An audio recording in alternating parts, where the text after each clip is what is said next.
Equity Mate. I will say this about investing. Everything you do learn is cumulative. What I learned at 20 is useful. Equity Mate.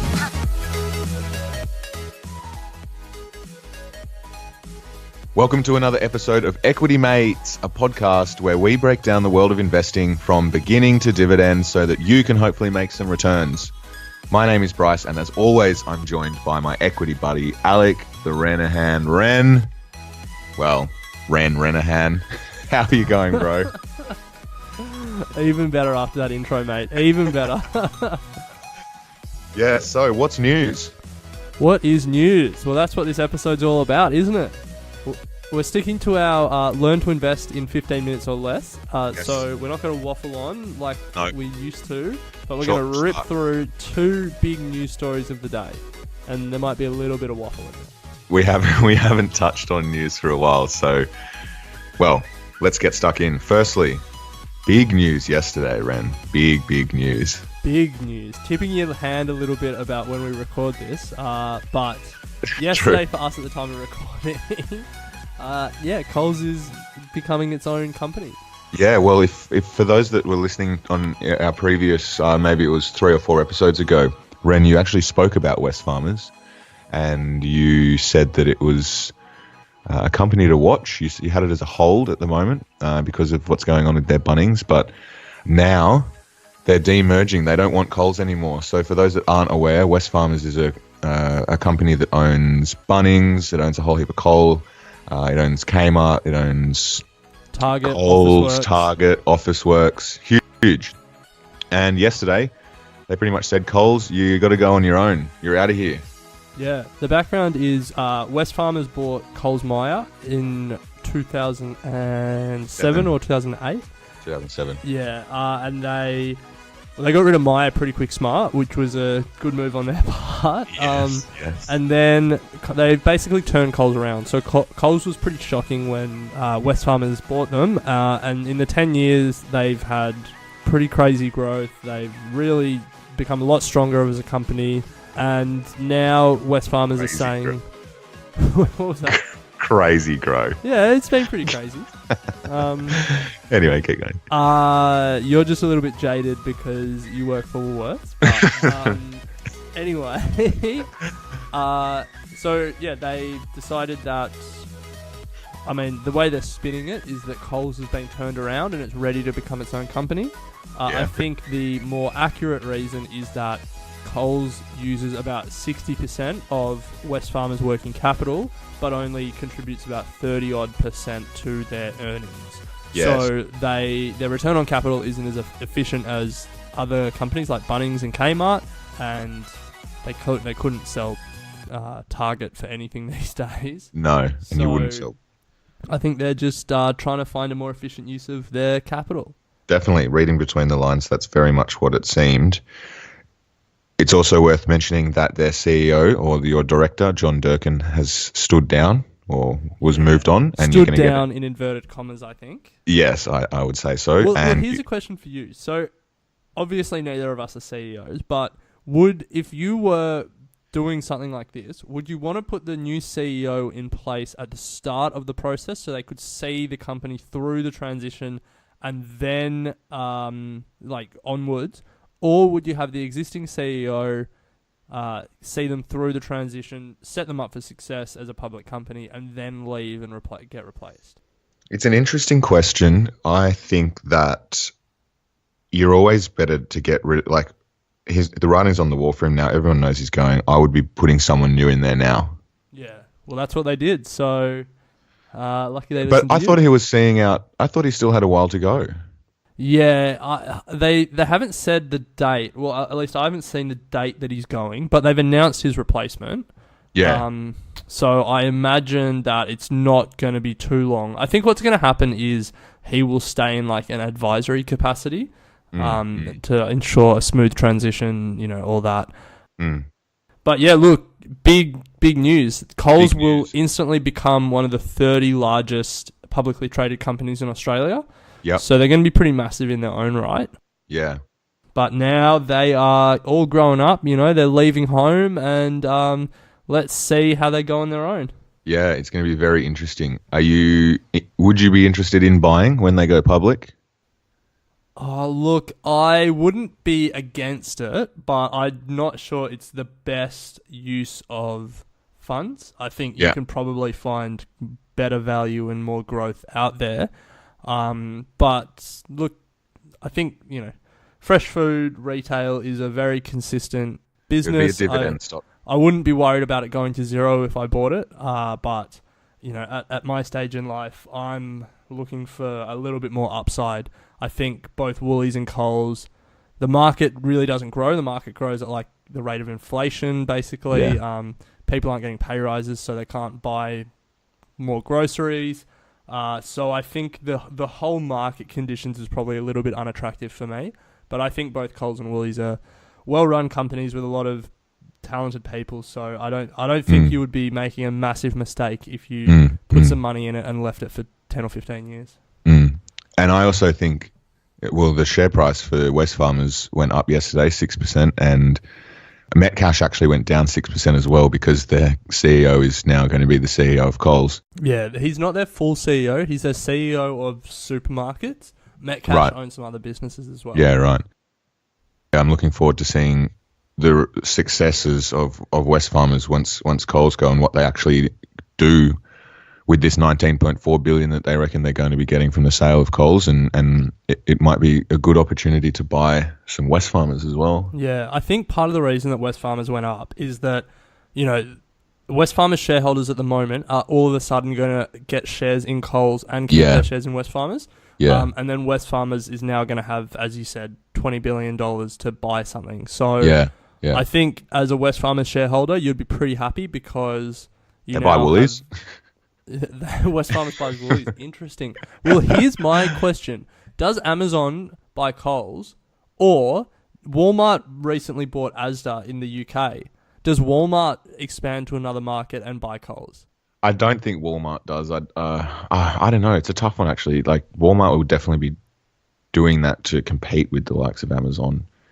I think, Walmart, it has $500 billion in revenue a year, like $500 billion in revenue.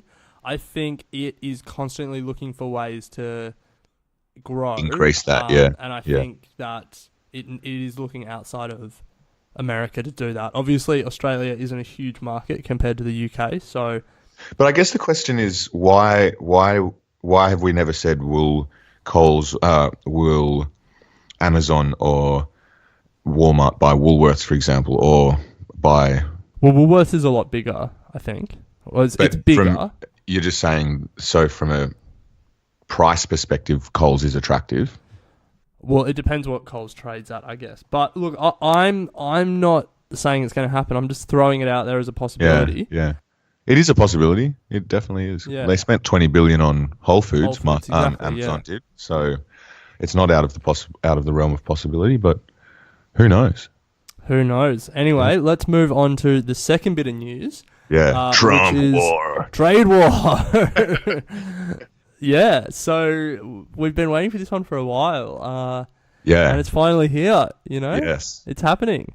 Bang, boom. Well, what's happening, Ren? There's a war going on, I hear, with Trump and trade and China.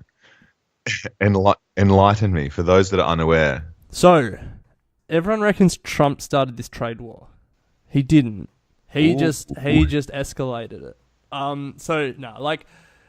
Chinese steel has been he's been controversial for a while. Well, Chinese trade policy more generally has been controversial for a while. George W. Bush was the first US president to put steel tariffs on. They didn't last very long because as most people are aware, trade restrictions generally aren't effective, and they were taken off. Then what happened was, under Obama, the Chinese really ramped up a lot of their steel dumping. They were subsidizing a lot of Chinese companies to overproduce and then dump it on the world stage.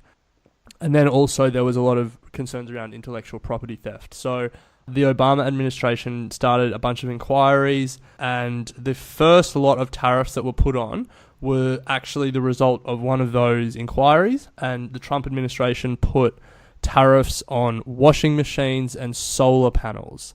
Interesting. Yeah, big ticket items. What do you reckon? What do you reckon a good tariff for a washing machine is? Good tariff for a washing machine is 18%. Ooh, well, Trump one up to you there, mate. Up to 50%. Oh, Yeah. what? And then what about solar panels? You know, clean energy revolution. Oh, Trump well, does love solar coal. panels. Trump loves solar panels, so we're looking at about 75%. Oh no, not that high. Up to 30% for solar panels. Wow. So that was the opening salvo. That was the first shot across the bow. No one really paid as much attention to it. But the next one was a little bit more notable, and I'm sure most people have heard about it, the steel and aluminum tariffs. Aluminum? Well, you see, that's you my American? first question. Is aluminum aluminium. Is it the same thing? Because it's spelt differently. Yeah, they spell it differently, but is it's it definitely the same material? thing. So aluminum and They're aluminium. like are the same. aluminum. Yeah, I know. Well, there you go. I listened to too much news, and now I'm bloody stuck in their You're ways. becoming American. Oh Yeah. my god. I'm with you, Trump. Aluminum for life. So yeah, 25% for steel and 10% for aluminum. So that's big. That's the big one, and Commodity items. the big one is steel because obviously there's a lot of controversy over Chinese steel dumping.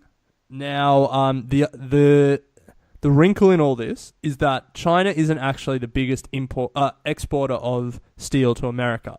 Have a guess which country sends the most steel to America. I actually do know this. Let me rack my brain. It is Canada. Nailed it. Yeah, Nailed so Canada. it. And Yes. would you believe it that right at the moment, the North American Free Trade Agreement, an agreement between Canada, US, and Mexico, which was signed under Bill Clinton, so 20 years ago now, is actually being renegotiated because Trump basically tore it up.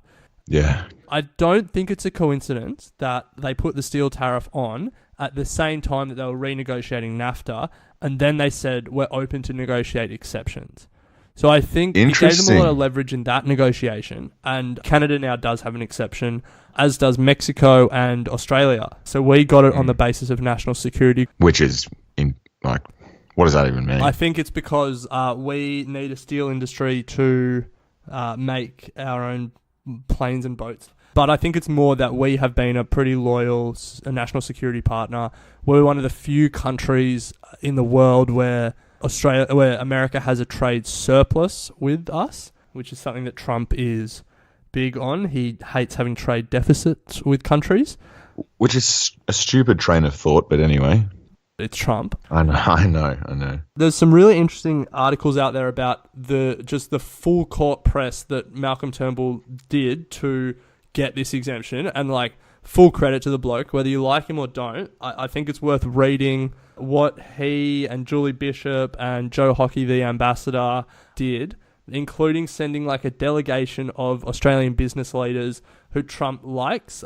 Anthony Pratt is one. Smart. There's a couple of others that Trump knows and Murdoch. really likes. And the big one is Greg Norman, the golfer. What? Because Trump loves golf, and apparently Loves he's pretty golf, good at golf. yeah. And I think he's played with Greg Norman in the past. And so Greg Norman went and like introduced Trump to all these business people at the What White the House. hell? But it worked. What We the got the hell? exemption. So It's stupid they have I know, to do that. but give it a Google. It literally was like a year and a half of Malcolm fighting the good fight for Australia.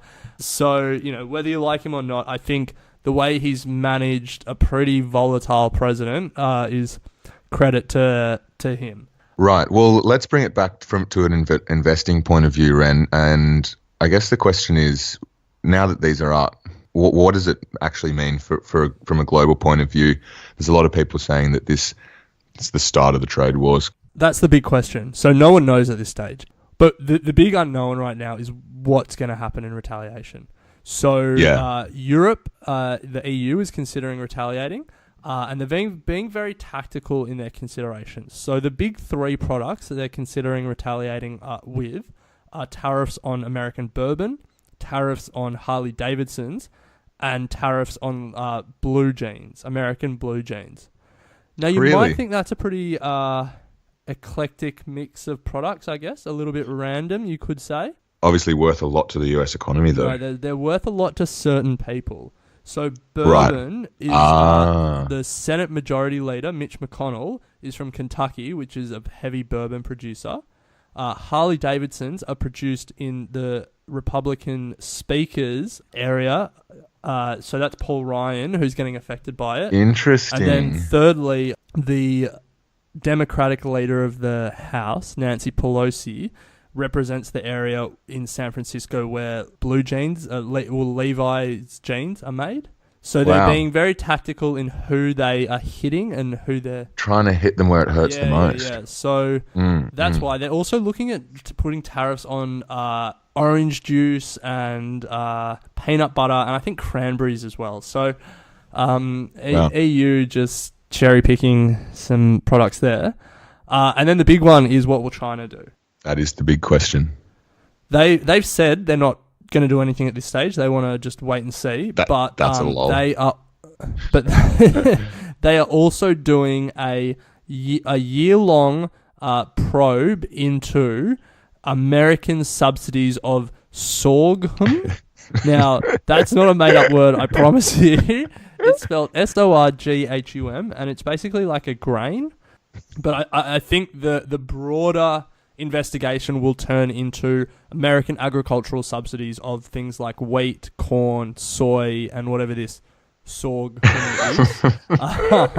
Because America do subsidize their agricultural sector a lot, and then maybe if China were to put tariffs on those products, because a lot of those products, especially soy, goes into cattle feed, and so that if China were to put tariffs on that, there would be a pretty large effect on American agricultural producers, which politically is really difficult for Americans. Interesting to see. At this stage, it's just Trump who's put tariffs on, but I wouldn't be surprised if China or Europe follow. Yeah, that's going to be a watch this space. I'm very keen to see what happens because China, in their quest to be a superpower, is surely not going to sit back and let this happen.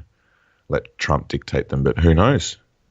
Who knows? Now, I've got to say that I think I rambled a little bit too long. We went over the 15-minute mark, so we'll try and edit it down. But if this is the first episode over 15 minutes, I take full responsibility for that. Certainly. All right, guys. Well, that's it. Coles demerged from pardon me, Wesfarmers. That's big news. Check it out. Check out their ASX market release for some further information on that. And Ren has got deep into the trade war that's been going on for a while now. And watch this space because we're keen to see how it impacts the broader global economy and how these governments are going to react to Trump. So, and I don't want to see any tariffs on my sorghum as well. Yeah, you're a big user of that, Ren. So thanks for listening, guys. As always, it's always fun to do this with you, Ren. So I hope you guys are getting something out of it. And I hope you guys are enjoying Learn to Invest in 15 minutes or less. We'll talk to you next week. Equity Mates and the people appearing in this program may have positions in the companies mentioned. This is general advice only. Please speak to a financial professional to understand how it may pertain to your individual situation.